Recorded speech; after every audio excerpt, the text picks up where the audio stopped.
시청자 여러분, 안녕하십니까? 새해를 맞이해서 여러분의 행복과 간의 평안을 기원합니다. 지난 한 해는 국내외 여러 가지 일이 많이 일어난 그런 해였습니다. 먼저 해외를 보면은 유럽에서는 거대한 통합국가가 첫 발을 디뎠고, 미국에서는 북미 자유무역협정이 국회를 통과했습니다. 11월에는 시애틀에서 15개 태평양 아시아 지역의 지도자들이 모여서 이 지역의 경제 통합에 대한 논의를 시작했습니다. 이제 전 세계적인 이런 경쟁의 시대에서 우리가 어떻게 경쟁력을 가지고 21세기를 향해 우리나라를 건설해 나갈 것인가 하는 것이 무엇보다도 중요한 올해의 과제라 아니할 수 없습니다. 이러한 상황에서 앞으로 우리가 무엇을 해야 될 것인가, 여기에 대한 논의를 이제부터 시작하기로 하겠습니다.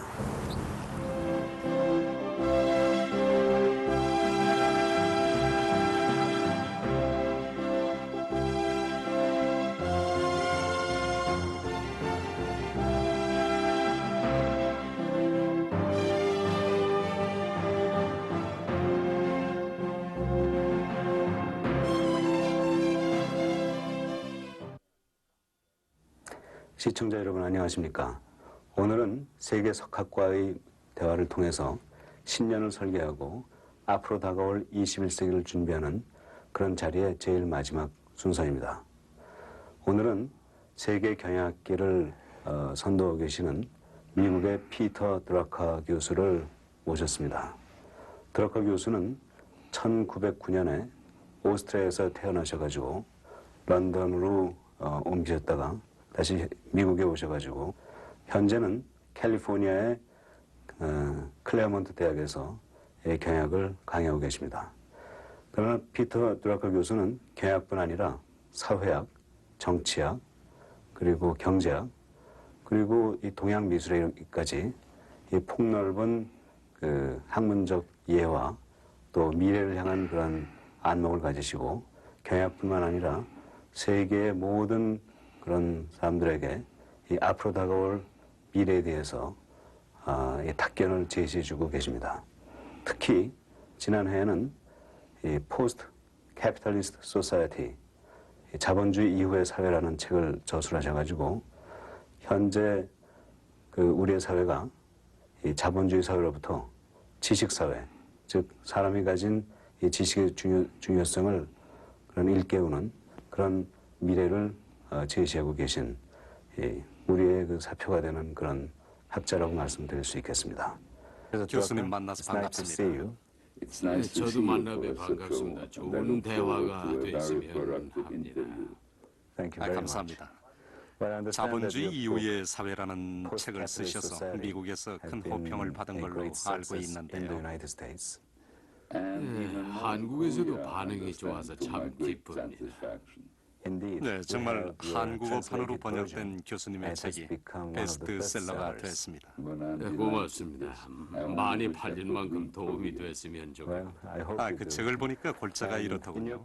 이제 자본주의 사회가 지식사회로 변해가고 있고 또 국가라는 개념이 없어지면서 세계가 하나의 커다란 사회 조직으로 전환되고 있다고 말이죠.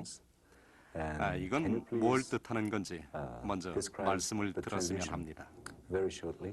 You know, I think my main thesis is 예, 먼저 자본주의 사회가 지식사회로 변하고 있다는 얘기를 하죠. 여기에는 한국이 좋은 이해가 될 것 같은데요. 제가 한국을 처음 알게 된 것이 꼭 40년 전이었습니다. 한국 전쟁이 막 끝났을 때였죠. 1953년 가을이었으니까요. 그때는 정말 비참하지 않았습니까? 10명 중에 9이 피난민이었었죠. 다들 천막 생활을 하고 있더군요. 그 사람들 대부분이 농부였습니다. 지금은 5명이나 6명 중에 1명밖에 되질 않죠. 그리고 그땐 제조업이라고는 없었습니다. 지금은 인구의 3분의 1이 제조업에, 절반이 전문직이나 서비스업에 종사하고 있습니다. 그리고 또 일제하에선 불과 몇몇만이 일본에 있는 대학을 다녔습니다. 그런데 지금은 대학생이 100만 명이나 되지 않습니까? 이렇게 변했습니다. 놀랄만하죠. 일본이 125년 걸리고 미국이 250년에 걸쳐서 이룬 것을 한국은 불과 40년 만에 해낸 겁니다. 이렇게 빨리 성장을 한 나라가 없었죠. 이렇게 빨리 사회가 변하니까 또 뭐가 문제가 되느냐 하면은 기성세대와 젊은 사람들 사이에 갭이 생기는 겁니다. 지금 기성세대들이 젊은 사람들을 이해하기 힘들어하지 않습니까? 젊은 사람들 역시 마찬가지고요. 사람들이 미처 변하기도 전에 사회가 너무 빠르게 변해버렸거든요. 산업 역시 너무 달라졌습니다. 이제는 노동이나 자본으로는 더 이상 새로운 것을 만들어내지 못합니다. 전문적인 지식만이 가능하죠. 이제 지식이 생산의 근원이 되고 경제 활동의 기본이 됩니다. 농업 사회에서는 노동이, 자본주의 사회에서는 자본이 맡아서 했던 일을 이젠 전문 지식이 하는 겁니다. 바로 지금은 지식 사회인 것이죠. 한국 역시 처음엔 농업 사회였다가 그 다음엔 자본주의 사회로 바뀌었고 이제 지식 사회로 또 변한 겁니다.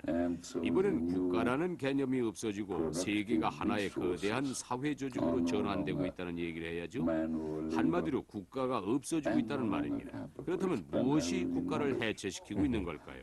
여기엔 세 가지 요인이 있습니다. 첫째는 지역주의입니다. 초국가적인 구조들이 신속하게 조직되고 있지 않습니까? 지역의 블록화 현상들이 그렇죠. 이제 태평양 연안에도 블록이 만들어지고 있고 나프타가 어느새 현실이 되고 이시 통합 또한 진행 중에 있습니다. 여기서는 개개의 국가는 중요하지 않습니다. 나프타면 나프타, 이시면 이시라는 지역이 중요한 것이죠. 둘째는 국제주의 때문입니다. 이제 자본이나 정보는 초국가적인 것이 됐습니다. 국가라는 단위를 뛰어넘어서 자본이나 정보는 이제 국제적인 개념이 된 것입니다. 매일 아침 제가 한국에서 보내주는 팩스를 받는 일에 아무도 놀라지 않거든요. 하지만 이런 국제화 물결에도 불구하고 아직 정보 산업만큼은 미국이 주도권을 가지고 있는 게 사실이기도 합니다.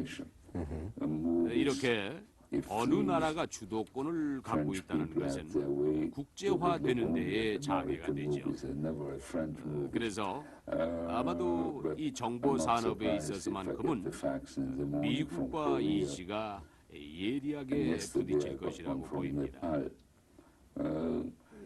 미국은 개방을 하자고 할 것이고 이시는 그럴 수 없다고 하겠죠.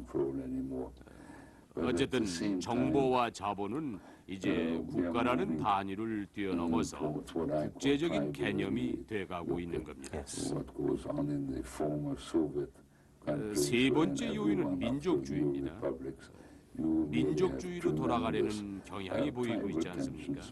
구소련에서 민족 단위로 독립해서 나온 현상들이 그렇고요. 유고슬라비아나 아제르바이잔, 아르메니아 같은 경우도 마찬가지죠. 이제 그들에게 국가라는 의미는 없습니다. 국가의 기능도 없습니다. 이렇게 국가가 해체돼 가고 있는 상황에서 이제 우리에게 남겨지는 일들이 있습니다. 지역주의며 국제주의, 민족주의를 관리할 수 있는 정치 체제를 구축하는 것이죠. 이것은 아마도 새로운 정치 문제가 되지 않을까 합니다. 처음에 박사님께서는 유럽, 북미, 그리고 아시아 지역에 블록이 생기는 것에 대해서 말씀을 하셨습니다.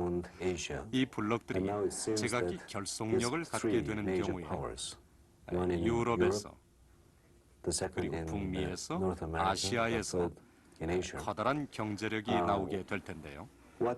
이런 블록들은 서로 어떤 관계를 갖게 될까요?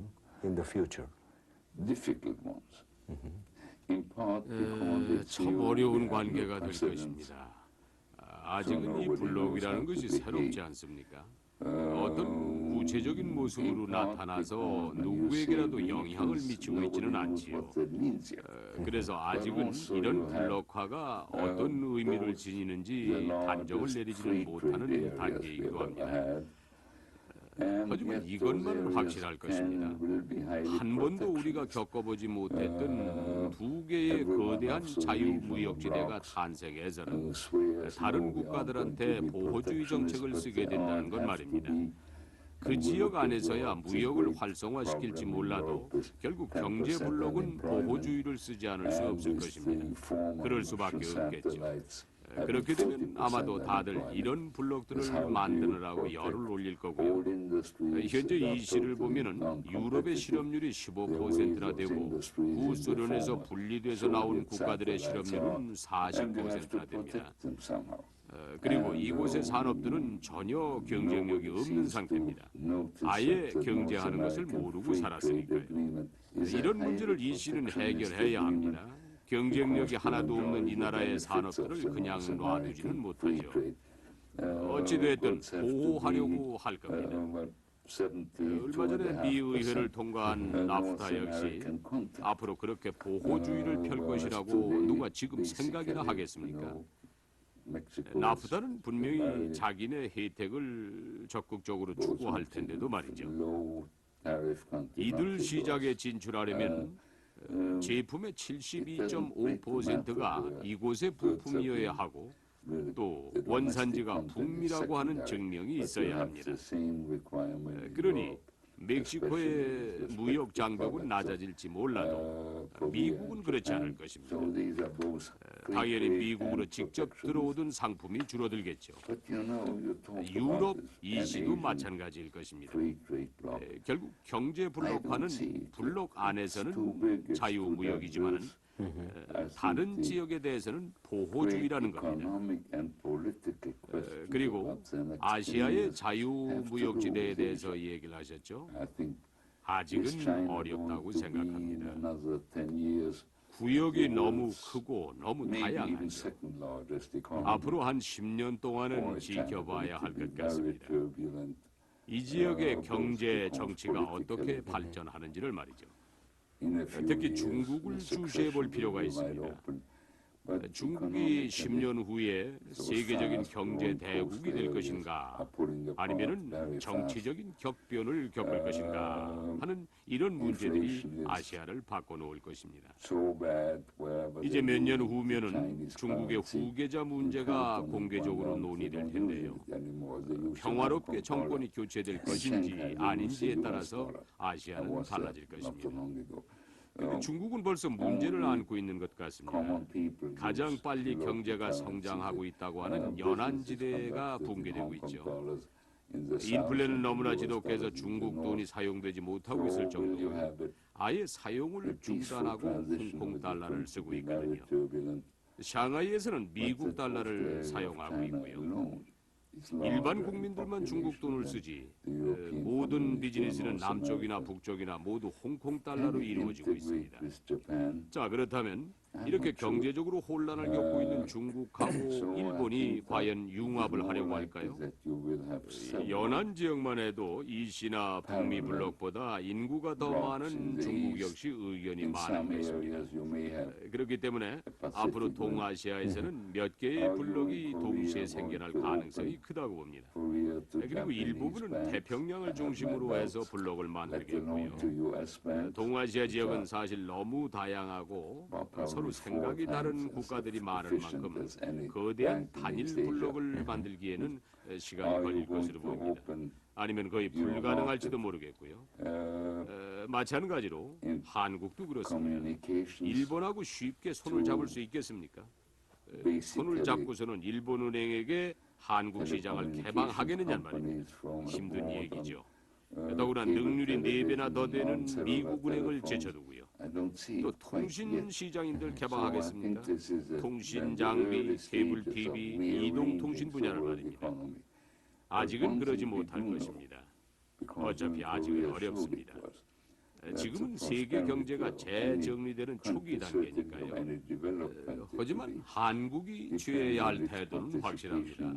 세계로 나아가야 합니다. 지금 선진 국가들이 누리고 있는 번영은 다 세계 경제에 참여해서 얻어진 것이니까요.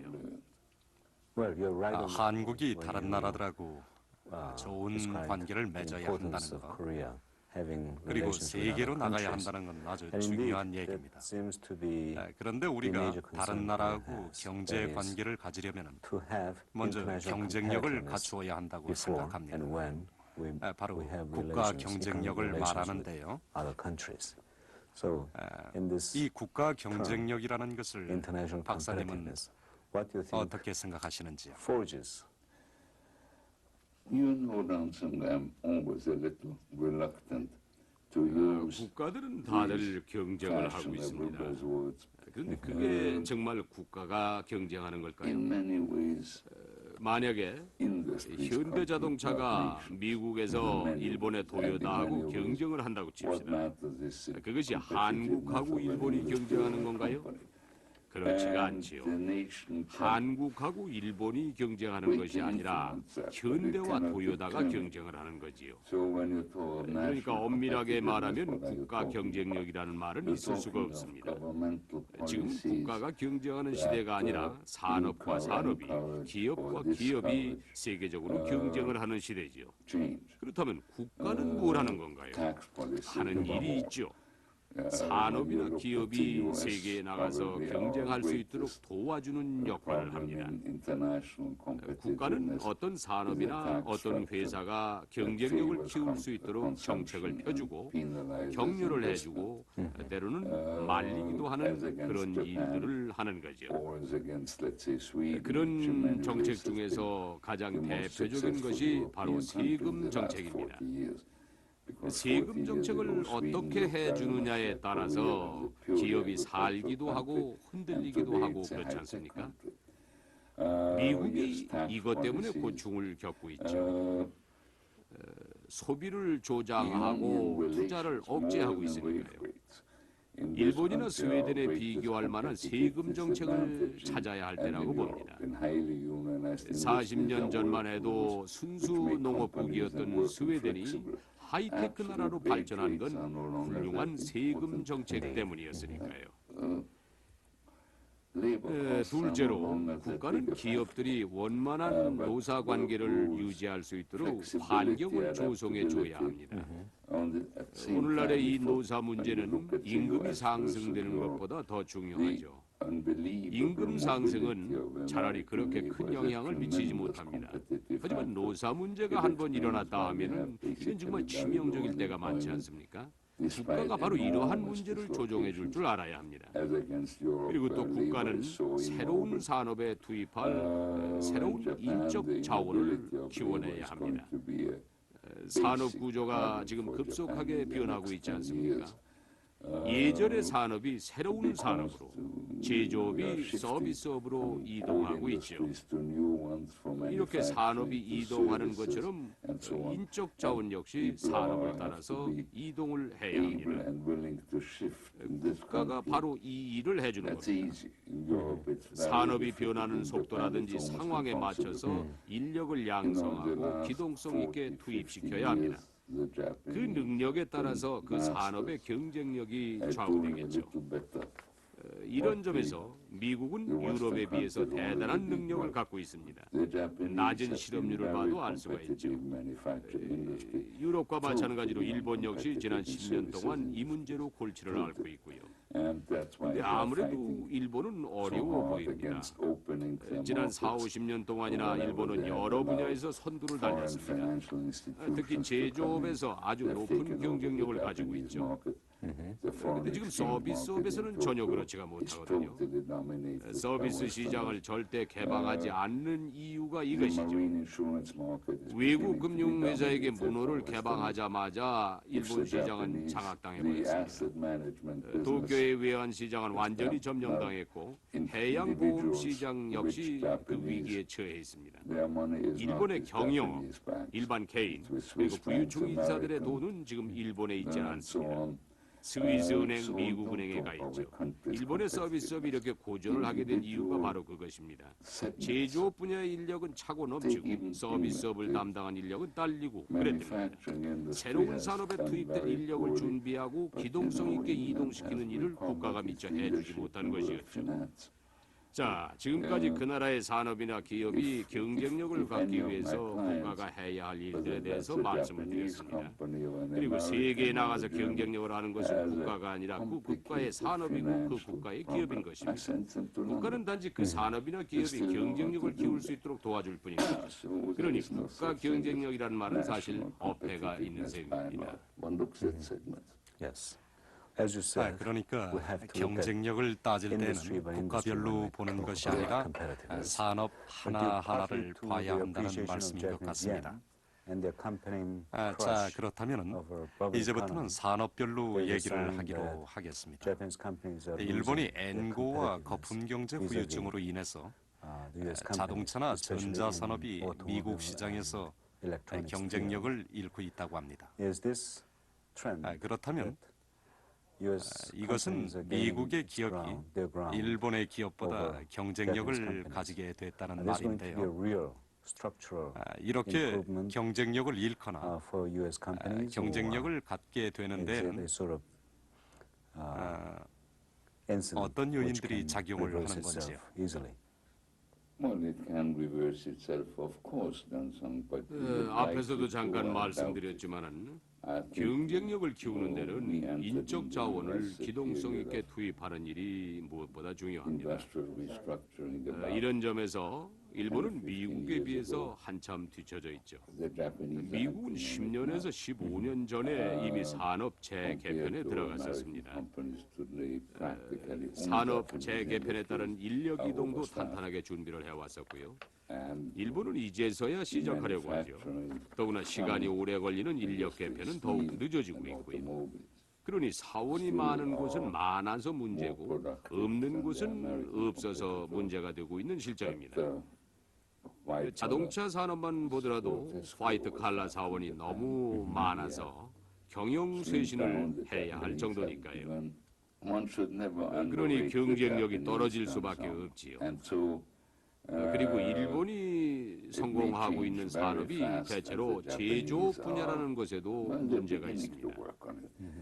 이미 산업 구조는 서비스나 정보 산업으로 바뀌었는데 이런 제조업 분야, 그러니까 철강, 소비재, 전자용품, 공산품 칩을 생산하는 업종들의 과잉 투자가 돼 있다는 것이 결정적인 약점이 아닐 수 없습니다. 자동차 산업은 시장이 소화해낼 양보다 2배나 많은 생산 설비를 갖추고 있고요. 해양 선적 용량은 3배나 과잉 투자가 돼 있습니다. 이렇게 제조업 분야가 강한 데에 비해서 취약한 분야가 바로 통신, 제약, 생명공학입니다. 금융업 역시 마찬가지고요. 금융업은 세계적으로 가장 빠르게 성장을 하는 분야인데도 불구하고 일본은 이 방면에 취약합니다. 제조업에 있어서는 세계적이지만 새롭게 성장하는 산업, 그러니까 서비스업은 이렇게 일어나지 못하고 있는 것입니다. 정리하면 이렇습니다. 일본의 산업이 역시 어느새 제조업에서 서비스업으로 이동을 했는데 서비스 분야에 투입될 인력은 준비해 놓지 못했던 것입니다. 당연히 그 분야가 취약해질 수밖에 없었죠. 진작에 대비를 하지 못했으니까요. 바로 이것이 미국과 다른 점입니다. 미국은 10, 15년 전에 산업을 재개편했고 인적 자원 역시 장기간 투자할 준비를 했었거든요. 일본은 지금 시작하고 있습니다. 쉽지가 않겠죠. 기간도 오래 걸리고요. 앞으로 약 10년을 잡고 있으니까요. 더구나 일본 사람들은 좋지 않은 습관이 있어서 문제입니다. 그들은 한평생 같이 일할 사람들하고만 일을 하려고 하거든요. 인적 자원이 이동하는데 큰 장애가 아닐 수 없죠. 이렇게 걱정은 되지만 그렇다고 일본을 과소평가할 수는 없을 겁니다. 그들만큼 열심히 일하는 국민도 또 없으니까요.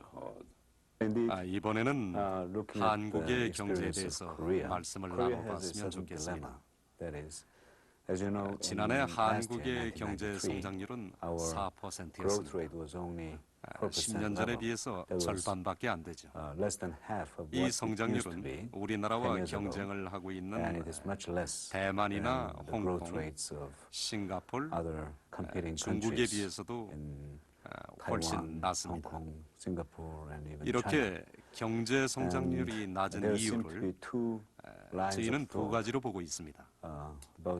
첫째는 임금 상승률이 급속하게 증가했기 때문이라고요. 결국 이들 경쟁 국가와 겨루는 가격 경쟁에서 질 수밖에 없었던 거죠. 두 번째는 권위주의 정부에서 민주정부로 바뀌는 값을 치르고 있다는 겁니다. 민주화를 가져오기 위해서 모든 힘을 정치에 집중시켰던 거죠. 그러느라고 경제에 다소 소홀할 수밖에 없었고요. 하지만 앞으로 우리가 경제 성장률을 이전대로 찾을 수만 있다면 희망은 있다고 봅니다. 대만이나 싱가포르는 권위주의적인 정부를 그대로 유지하면서 아직은 그 값을 치르지 않았기 때문이죠. 그러니까 장기적으로 보면 언젠가는 지불을 해야 하는 민주화의 값을 먼저 냈으니까 우리가 더 잘된 셈이기도 하다는 겁니다. 한국의 경제 성장률이 떨어지고 있는 이 두 가지 이유에 대해서 박사님은 어떻게 생각하시는지요? I don't think either gives you enough 한국의 경제 성장률이 떨어지고 있는 이유로 두 가지가 다 충분하지 않은 것 같습니다. 우선 몇 퍼센트 성장했다, 몇 퍼센트 떨어졌다 하면서 성장률을 퍼센트로 계산하는 것부터가 잘못됐다고 봅니다. 지금 4% 성장이 10년 전 4%하고 같지가 않거든요. 지금의 4% 성장률은 10년 전에 8% 성장한 것하고 맞먹을 수도 있으니까. 그렇기 때문에 경제 성장률은 노동 인구 증가율하고 같이 연관지어서 봐야 합니다. 저는 이렇게 노동 인구 증가율하고 연관지어서 보는 것을 대단히 중요하다고 생각합니다. 사실 지난해 4% 성장을 한 것은 10년 전보다 더 높은 성장률일 수도 있습니다. 그 이유는 이제 한국의 노동 인구 증가율이 거의 멈췄기 때문이죠.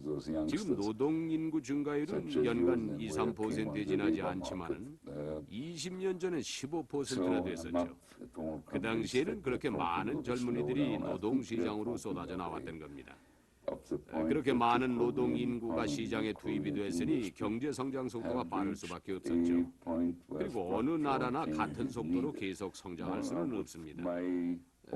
말하자면 한국의 경제가 지금 성장이 느린 게 아니라는 겁니다. 경제 성장률이라는 수치에만 매달려서 경제가 좋아지고 나빠지고를 판가름할 수는 없는 것이지요.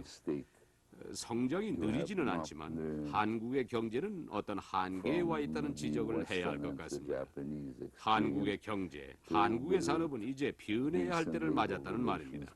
우선 노사 관계가 변해야 하고 또 대기업이나 재벌이 달라져야 합니다. 노사 관계에 있어서 한국은 가장 기본적이고 절대적인 실수를 하고 있습니다. 19세기의 유럽이나 미국 그리고 일본의 전철을 그대로 밟고 있으니까요. 이건 절대적으로 필요 없는 실수입니다.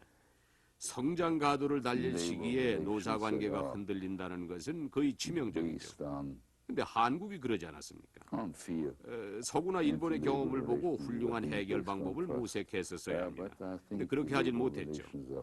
절대 다음 세기까지 지금의 이 노사 관계를 끌고 가서는 안 될 것입니다. 노와 사는 서로 불신을 버리고 신뢰를 바탕으로 다시 뭉쳐야 합니다. 또 한 가지 변해야 할 것은 한국의 재벌입니다. 어느 나라건 초기 단계엔 재벌들이 경제를 일으키죠.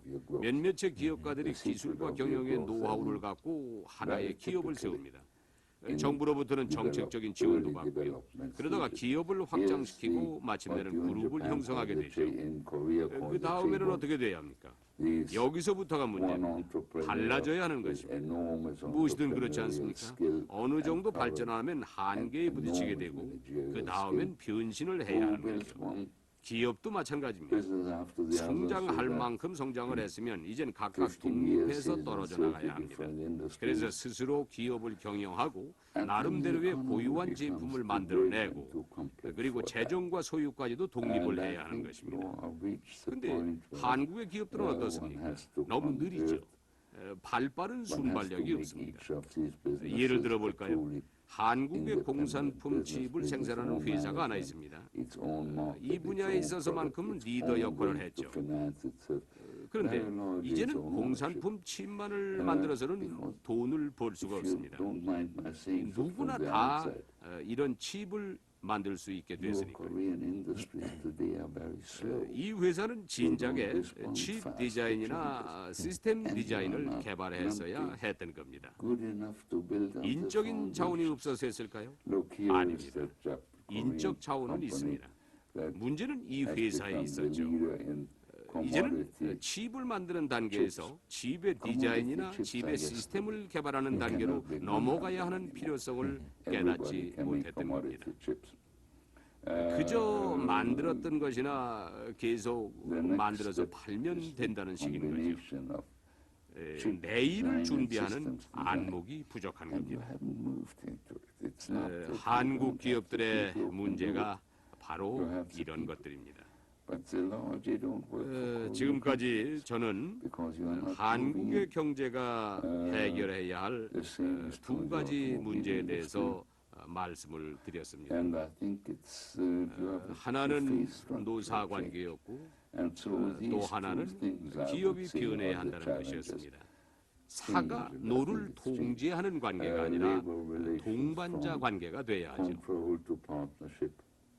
미국 역시 이것이 문제가 되고는 있지만 in our 서비스 업계에서만큼은 잘 해결을 해 나가고 to 있습니다. change 그리고 지금까지 생산성을 높이는 데만 주력해온 한국의 대기업들은 most 이제 productive 그 in the early 구조의 stages. 변화를 줘야 한다고 말씀을 And 드렸습니다. managerial skill are very 이제 scarce 훌륭한 기업가들은 to 지금까지 쌓아온 훌륭한 경영 기술을 총동원해서 그 기업의 전략 산업에만 집중적으로 투자를 해야 하는 것입니다.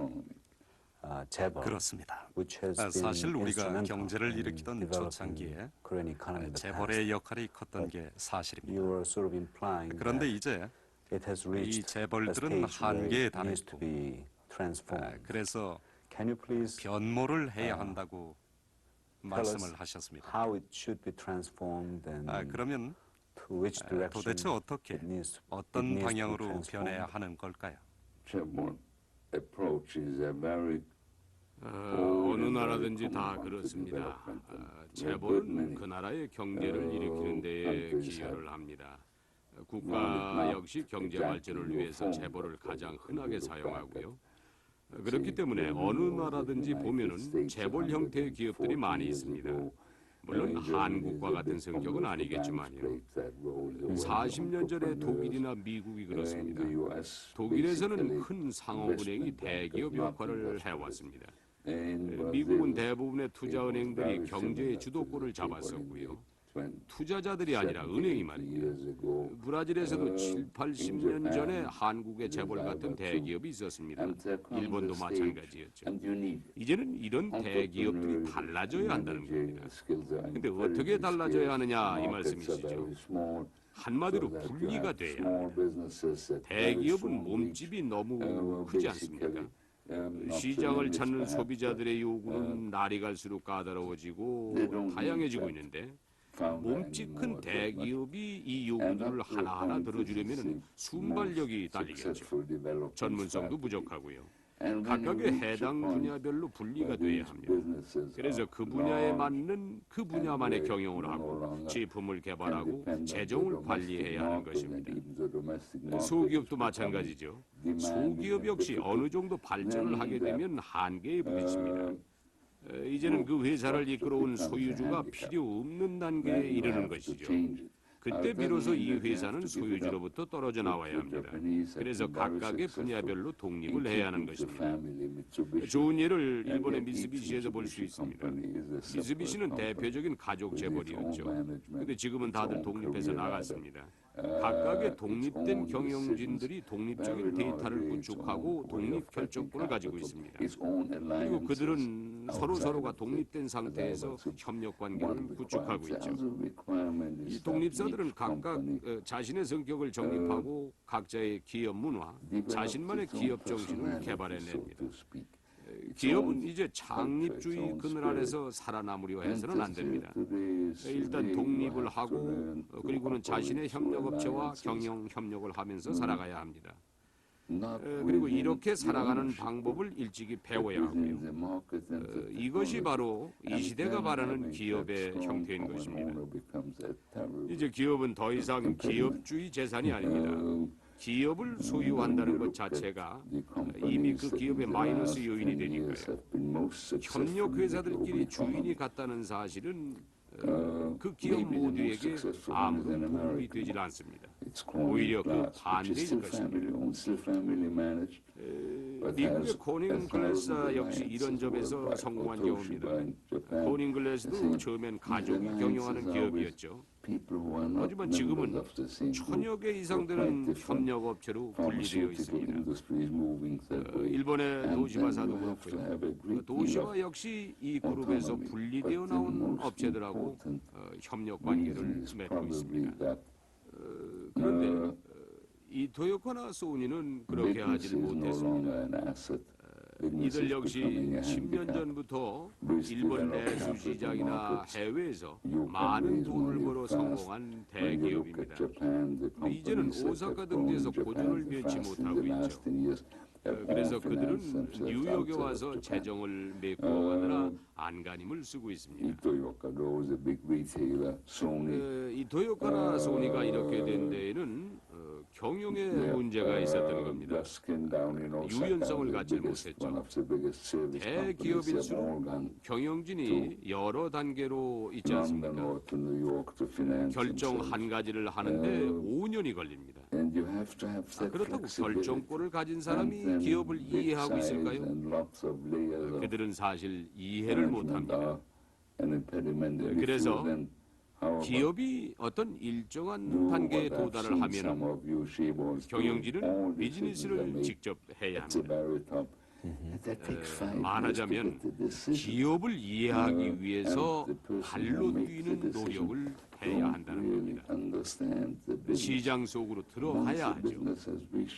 보고서를 받거나 답만으로는 훌륭한 경영을 할 수가 없습니다. 그렇게 하다 보면 늘 실수를 하게 되죠. 제너럴 모터스사가 처음 설립되었을 때 경영진은 한날에 일주일을 세일즈를 해보거나 딜러숍에 가 있거나 서비스 업체와 함께 시간을 보냈습니다. 한국 기업의 높은 자리에 있는 사람들이 그렇게 하던가요? 바로 이게 문제입니다. 밑에서 올라오는 보고서만 받아보고 시장 변화를 알아내다가는 너무 늦어버립니다. 항상 시장 속에 들어가 있어야 하죠. 그런데 대기업이나 재벌들은 그렇게 하지 못합니다. 대기업의 최고 경영진들은 기업에서 일어나는 문제들을 해결하는 데도 너무 바쁩니다. 시장으로 나돌아다닐 시간, 그래서 소비자하고 같이 할 시간이 없을 수밖에요. 경영을 쇄신하는 기술이 이젠 필요한 시대가 된 것 같습니다. 예전에는 작업 활동에 영향을 미치는 작업 습관을 연구하는 경험 곡선 기법, 품질 관리의 일환으로 품질 관리 서클을 구성해 구성원들이 자발적으로 자기 개발이나 상호 개발을 하도록 하는 품질 관리 기법 등이 있었는데요. 요즘 들어서는 고객 만족의 극대화를 위해 제로 베이스에서 기업 구조를 재편성할 뿐만 아니라 기업과 연관 있는 다른 기업들과의 관계까지도 재편성하려는 비즈니스 프로세스 리엔지니어링 기법이 유행입니다. 지금 미국 기업들도 리엔지니어링 전문가들을 고용해서 방만한 경영을 축소해 가고 있는 걸로 알고 있는데요. 이런 현상이 앞으로도 계속될런지요? 아니면 혹시 잠깐 있다가 많은 것은 아닐까요? Some of it is short-term fad. 잠깐 있다가 사라지는 것들이 많이 있죠. 경영이라는 것이 15세 소녀보다도 더 유행에 민감하거든요. 경영은 늘 유행을 찾아다닙니다. 리엔지니어링 역시 그런 유행 중에 하나일 수도 있고요. 그렇다면 요즘 유행한다는 리엔지니어링이 도대체 뭔지를 말씀드리겠습니다. 리엔지니어링은 한마디로 보다 좋은 품질을 만들기 위해서 기업의 구조와 경영 과정을 제로 베이스에서 재구성하는 작업을 말합니다. 이 기법은 품질 관리 기법과 마찬가지로 최고의 품질을 만들어서 고객 만족을 극대화시키는 데 목적을 두고 있습니다. 품질 관리 기법을 상호 보완하는 작업이죠. 어떤 경영 기법이든 간에 하나로 다 해결할 수는 없는 법이니까요. 그래서 요즘엔 리엔지니어링과 품질 관리 기법을 시스템 경영이라는 기법과 합하는 작업을 하고 있습니다. 이 시스템 경영 기법은 제조업보다는 유통업에 관련된 산업에서 더 효과가 있습니다. 미국하고 일본에서는 벌써 이 기법을 활용해서 성공을 거두고 있죠. 우선 이것은 고객에서 출발합니다. 고객이 블라우스를 하나 사고 돈을 지불하면은 이 사실은 곧바로 제조업자에게 보내집니다. 그러니까 고객에 대한 정보와 제품에 대한 정보가 시스템을 통해서 제품을 만든 제조업자에게 제공되는 것이죠. 이 속도 역시 대단합니다. 20년 전에는 상상도 못했을 것이기도 하죠. 그렇다면 이렇게 빨리 그리고 이렇게 쉽게 고객과 제품에 대한 정보를 얻어낸다는 것은 무슨 의미일까요? 결함이 없는 제품을 만들어낼 수가 있다는 겁니다. 거의 완벽하게 품질을 관리하게 된다는 거죠. 폐쇄로 TV를 통해서 이러한 과정을 시작부터 끝까지 눈으로 보고 확인하고 그렇게 해서 전혀 결함 없이 시스템 관리를 한다는 것. 이건 우리가 예전에 그저 컴퓨터로 도상 연습을 하던 것이기도 했었습니다. 그러던 것이 현실이 됐죠. 50년 전만 해도 일본은 정보를 수집하는 일조차도 어려워하고 있었습니다. 이젠 이 시스템을 도입할 정도로 발전했죠. 아마 일본하고 미국이 이 방면에는 가장 앞서 있을 겁니다. 그렇다고 이 시스템 경영 기법이 다는 아닐 것입니다. 여기에는 시간 관리 기법과 소재 협력 그리고 자본이 많이 드는 판매망의 확충 등이 보강되어야 합니다. 그래야 이 시스템 기법하고 같이 상호 보완돼서 큰 효과를 얻게 될 것이니까요. 그러나 이런 작업이 쉽지는 않을 것입니다. 사실 리엔지니어링 하나도 얼마나 어렵습니까? 대다수의 미국 기업인들이 리엔지니어링에 대해서 많은 얘기들을 하고는 있지만 실제로 실행하고 있는 곳은 그렇게 많지가 않습니다. 그렇다고 이것을 실행한다고 해서 그렇게 환영을 받느냐 하면 그것도 그렇지가 않죠. 왜냐하면 기존에 있는 관계들을 다 뒤엎어야 하니 말이죠. 그리고 리엔지니어링 자체에도 문제가 있을 수 있기 때문에 결과를 확신하기도 어렵고요. 아마도 이 작업을 한 5년에 걸쳐서 해냈다고 한다면 대단히 성공한 경우일 것입니다. 만약 지금 하고 있는 리엔지니어링이 다음 달에는 효과를 볼 수 있을 거라고 기대한다면 천만의 말씀입니다. 자, 리엔지니어링도 좋고 새로운 경영 기법도 좋습니다. 이런 것을 알고 도입하는 것도 좋지만 우리는 기업들의 경영 방법이 왜 근본적으로 변해야 하는지를 알아야 할 것 같습니다. 이 원인을 아는 것이 지금 무엇보다도 더 중요하고 더 급한 일이니까 말입니다. 여긴 세 가지 요인이 있습니다. 경영에 대한 인식의 근본적인 변화가 일어나기 시작했습니다. 말하자면 제조업체와 공급자, 공급자와 소매업체 사이의 관계를 재정비하기 시작한 것입니다. 일본의 게이레 주사가 이 관계를 잘 관리해서 성공을 하고 있죠. 이제 일본에서는 경제 단계, 즉 제조업자, 공급업자, 소매업자를 단계별로 끊어서 관리하는 것이 아니라 하나의 흐름이라는 관점에서 보기 시작했습니다. 즉 경영은 흐름이다라는 새로운 인식을 갖게 된 것이죠. 그래서 경제의 단계를 연속선상에서 관리하는 겁니다. 아주 중요한 변화입니다. 둘째는 앞으로 2년 이내에 회계 분야에 커다란 변화가 온다는 것입니다. 지금 우리가 쓰고 있는 회계 기법은 수익과 비용이라는 측면에서 경영을 기록하는 겁니다. 사실 70년 전 당시 제조 분야의 대량 생산을 위해서 만들어진 것이었죠. 그런데 지금은 어떻습니까? 제조업이 사라지고 새로운 산업들이 생겨나고 있지 않습니까? 당연히 70년 전의 회계 기법은 여기에 맞지가 않습니다. 예를 들어서 우리는 이 회계 기법으로는 대학을 경영하는 데 드는 비용이 얼마인지를 알아내지 못합니다. 단지 돈이 얼마가 들어오고 얼마가 나가는지 그것만 알 뿐이죠.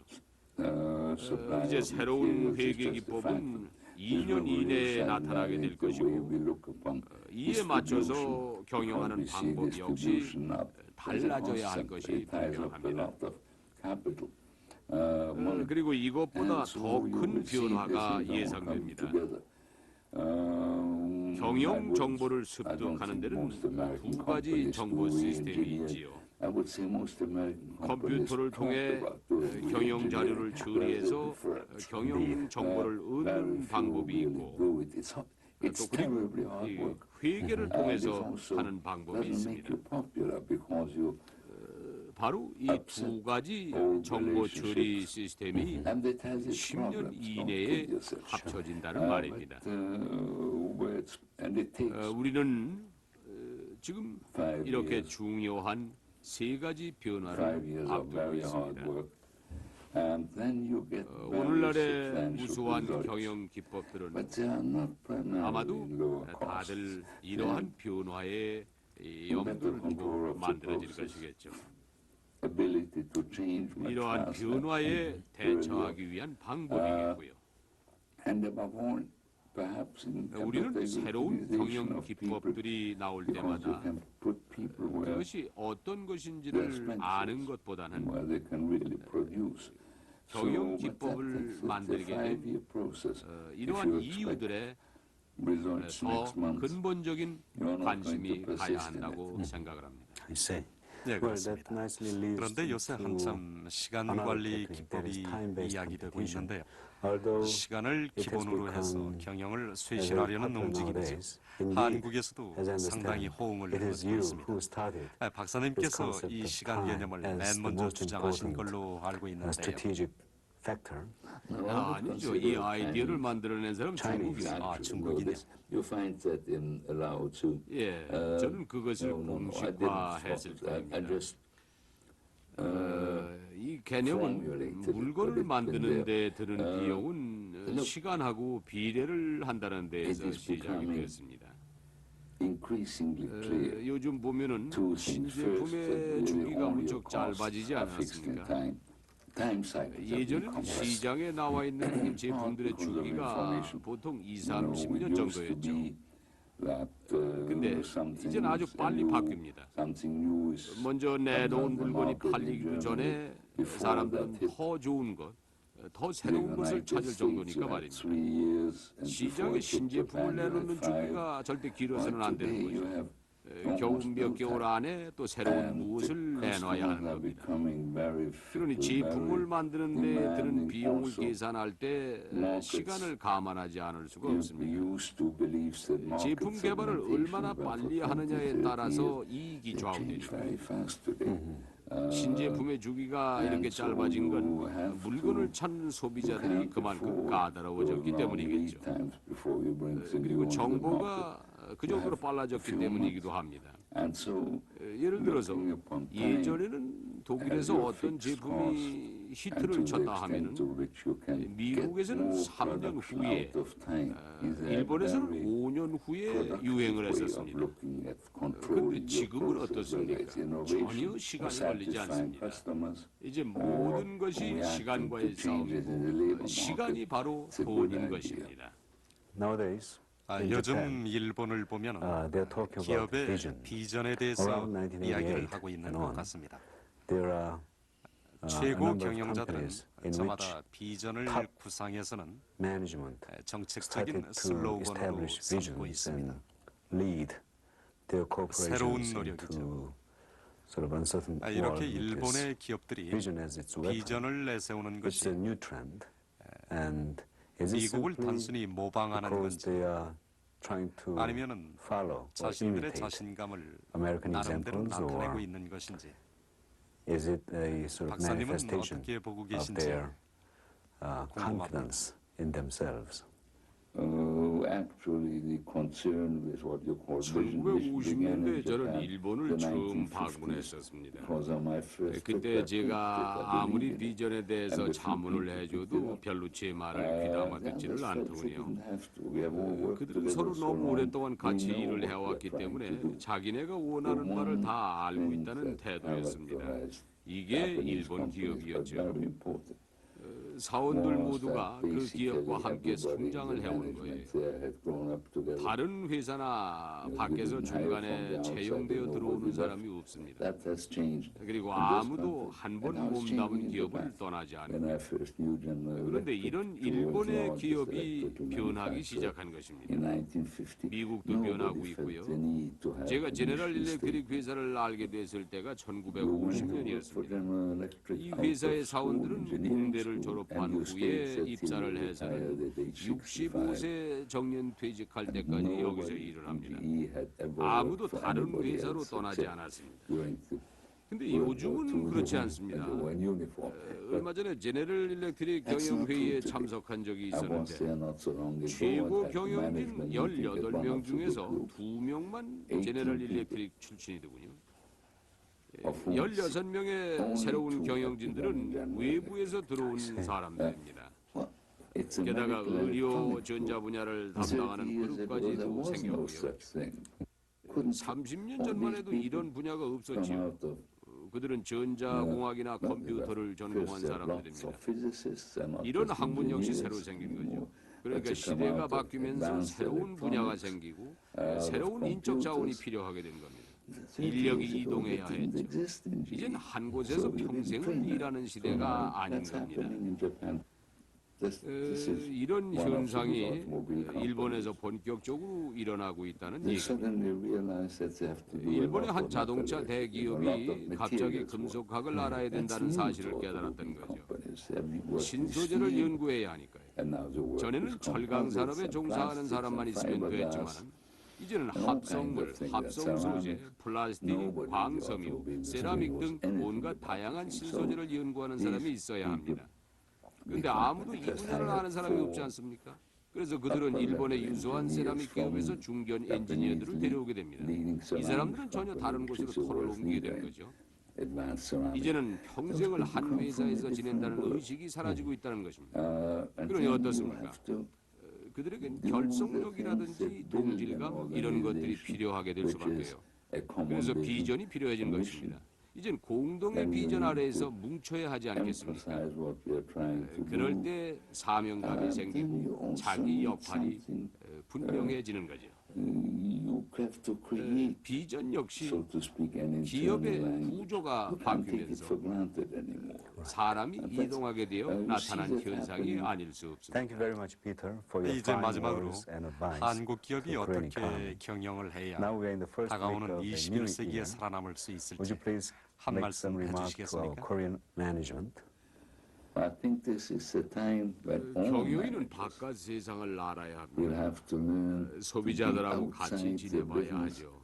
and to 그냥 돌아다니는 게 work 다가 with 아닙니다. customers. 교문에 여러 가지 물건들을 내주는 회사 하나를 예로 들어볼까요? 1년 거래 실적이 80억 불 정도나 되는 큰 회사인데요.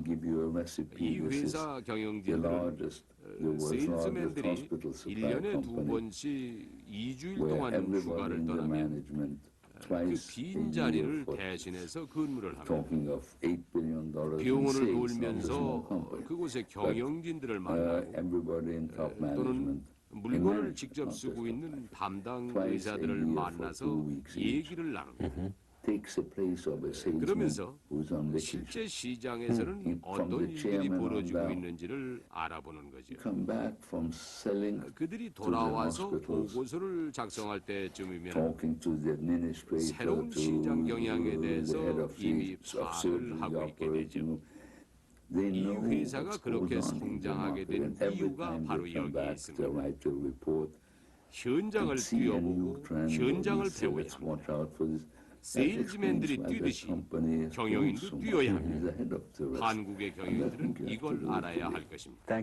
감사합니다. 한국까지 가시는 길이 무사하게 빌겠습니다. 그리고 너무 자주 이런 프로 하지 마십시오. 저처럼 금방 늙어버립니다. 충분 감사합니다.